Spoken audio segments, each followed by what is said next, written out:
অনেকেই আপনারা বলেন যে রোগের মতো শত্রু আর কেউ থাকে না, কারণ সে শরীরের মধ্যে ঢুকে আস্তে আস্তে শরীরটাকে ধ্বংস করে ফেলে। একটা মানুষ শত্রুতামি করতে করতে সে কিন্তু কোনো একদিন ক্লান্ত হয়ে পড়ে। আর রোগ নামে যে শত্রুগুলো আমাদের জীবনে থাকে, রোগ কিন্তু কখনোই আমাদের কাছ থেকে শত্রুতামি ছাড়তে চায় না।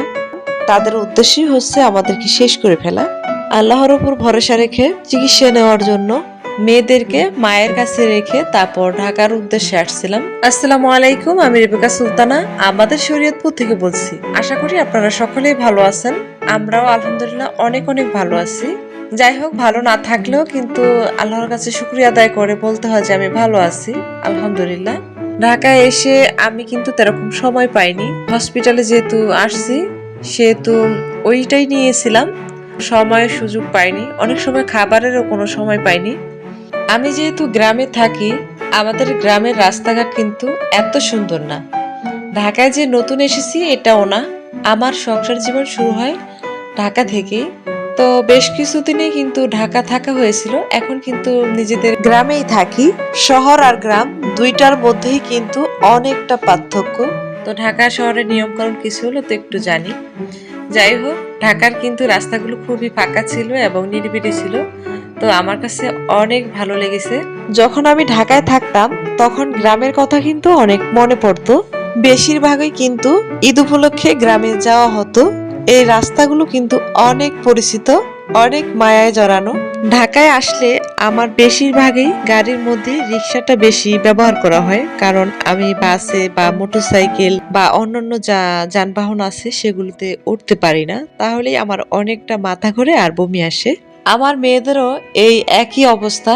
কোথাও যদি লং টাইম যাওয়া হয় তাহলে কিন্তু বমি করে একেবারে ক্লান্ত হয়ে পড়ে। আমাদের মতন এমন অনেকেরই কিন্তু এরকম বমির সমস্যা হয়।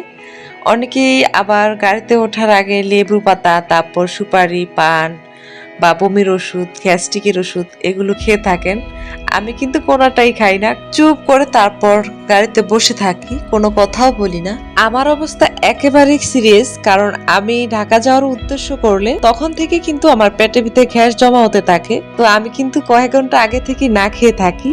আবার অনেকের কিন্তু সারাদিন 24 ঘন্টাও যদি গাড়িতে থাকেন তারা কিন্তু কখনোই ক্লান্ত হয় না এবং অসুস্থ হয়ে পড়েন না।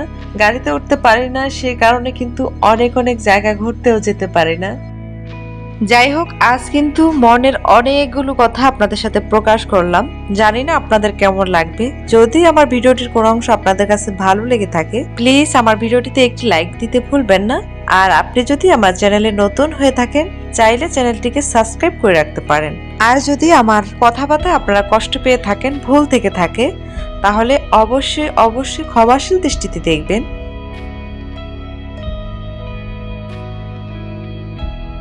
আপনারা দেখে হয়তো বুঝতে পেরেছেন আমি হসপিটালের কিছু কিছু অংশ আপনাদের সাথে শেয়ার করেছি।